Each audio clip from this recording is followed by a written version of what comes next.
Hey folks, welcome to Spectrum Pulse, where we take a look at albums and try to go a little bit more in depth to what makes them work or what doesn't make them work. And today we're going to be looking at Colette Carr's debut pop rap album, Skitszo. You know, there are two unfortunate truths in rap music. Namely, that if you're white or female, you face a much more difficult road. If you want to rise to the top and not immediately be deemed a novelty act, you'll have to establish a presence and achieve some amount of street cred. And you're gonna have to do it pretty fast.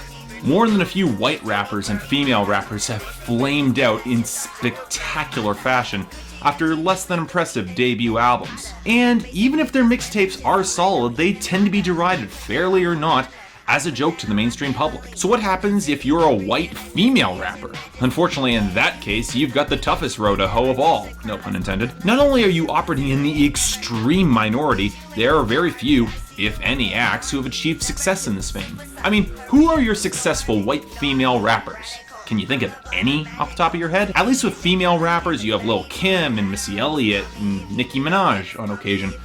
And white guys, they've got the Beastie Boys and Eminem and Macklemore.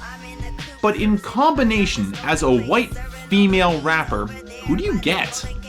Well, the first one that jumped into my head was Kreayshawn, and if you look at the sad trajectory her career took after her disastrous debut album, the prospects look bleak at best. What's all the more unfortunate is that her career charted the same path as most other rappers who get signed and rushed to market before a coherent album is released, which is a single album of sloppy club tracks that showcase none of their talent before being dropped from the label and consigned to the ephemeral dustbin of pop history. And as someone who actually thought Kreayshawn had a little bit of potential, her failure did sting a bit. And of course, there was some of Cher Lloyd's early rapping material, but I don't like to dignify the fact that that material actually exists. So, when I heard that a female white rapper named Colette Carr was dropping her debut album this year, I was more than a little skeptical.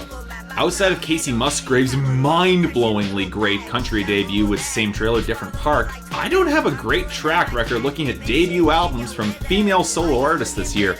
Hell, Skylar Grey had the pedigree of Eminem behind her album and she couldn't rise above mediocrity. So to say I had low expectations when it came to Colette Carr's debut, a bit of an understatement. And coupled with the fact that it was a debut album comprised of 4 EPs mashed together with a few additional tracks tossed on, which was the same route that Charlie XCX took with her unfortunate debut, I expected this to be a disaster. And with the, well, let's call it unfortunate album title of Skitszo, I was fully prepared to be treated to a catastrophe that would end her career before it truly began. And well, ladies and gentlemen, I was wrong. Turns out that Colette Carr's Skitszo isn't that bad after all. In fact, I'd almost take the additional step and say it's actually pretty decent for what it's trying to be. And while I wouldn't exactly call it great, I am prepared to recommend it and defend it here today, providing that you go into the album with the right mindset. You see, one of the reasons many rappers start with critical mixtape acclaim disappoint upon their major label debut is because they immediately try to become more commercial, rapping about the cars and the jewelry and the hoes. Hell, you've seen it all before. And since most of these rappers rise to acclaim while unsigned based upon the content of their material, it's a real disappointment when their major label debut is full of the same garbage you've heard time and time again. At this point, only talent and personality are what would distinguish you from the rest of the herd. And this is where you'll see some formerly conscientious rappers stumble if they don't have the talent and verbal technique to back up their actual conscientious material. Colette Carr, on the other hand, doesn't do this. Her material is straightforwardly plastic and commercial and has been since her EPs. And since her debut is essentially an amalgamation of said EPs with some new material, there's not much of that sense of selling out per se. She started out by making shallow pop rap, and her album is a natural outgrowth of that. Now, I can imagine that some of you know who you are immediately saying, now wait a second, we're expected to give Colette Carr a pass because she never even attempted to write intelligent rap music? Should we hold the genre to a higher standard? Well, here's the thing.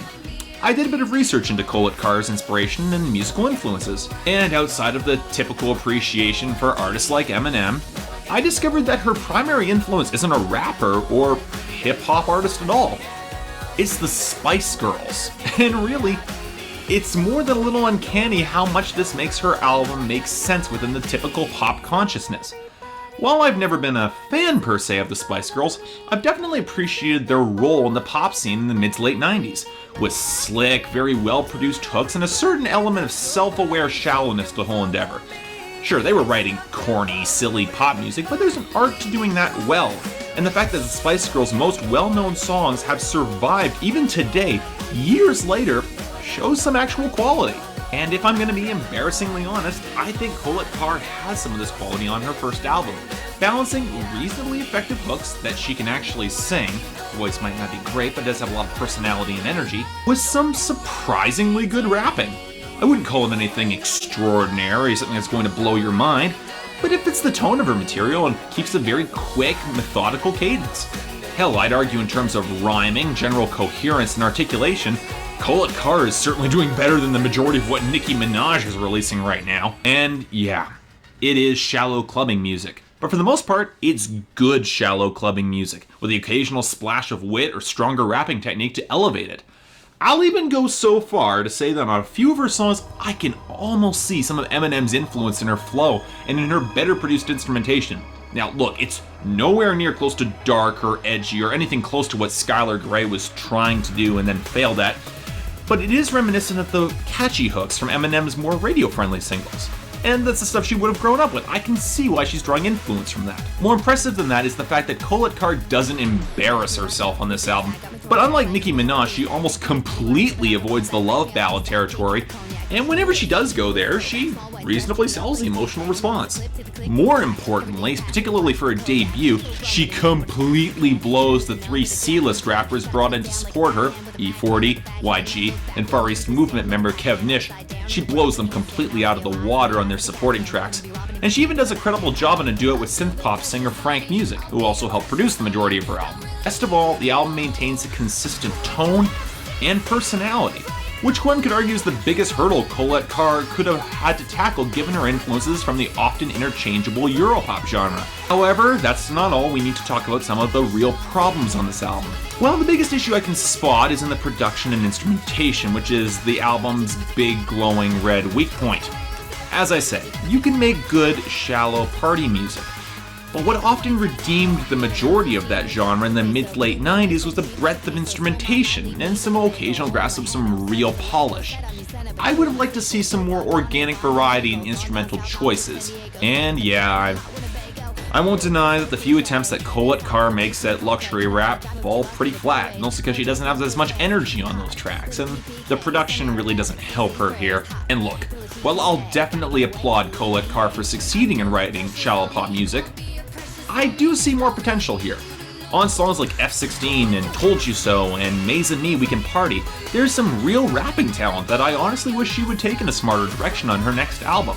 She has a good enough voice to sing her own hooks, which is more than a lot of rappers could say, and provided she's given good production to support it, I can see her going above and beyond pop, and I truly hope that she does. So all in all, if you're a fan of well-written, shallow pop music, and the Spice Girls in particular, I'd actually think you'd like Colette Carr's Skitszo. While I admit I have something of a weakness for this type of music, after all, this is the guy who will defend Kesha to his dying breath and is eagerly looking forward to the next Backstreet Boys album coming out later this month, and I'm really excited about it. I can recognize talent when I see it. As for everyone else, well, forget judging this album on a lower standard because Colette Carr is a white girl working with pop rap. This is no Krayshawn, people. Colette Carr is pretty damn good, and worth checking out all the same. Thanks for watching. That's all I've got for you today. Make sure to like and subscribe below, and I'll see you next time.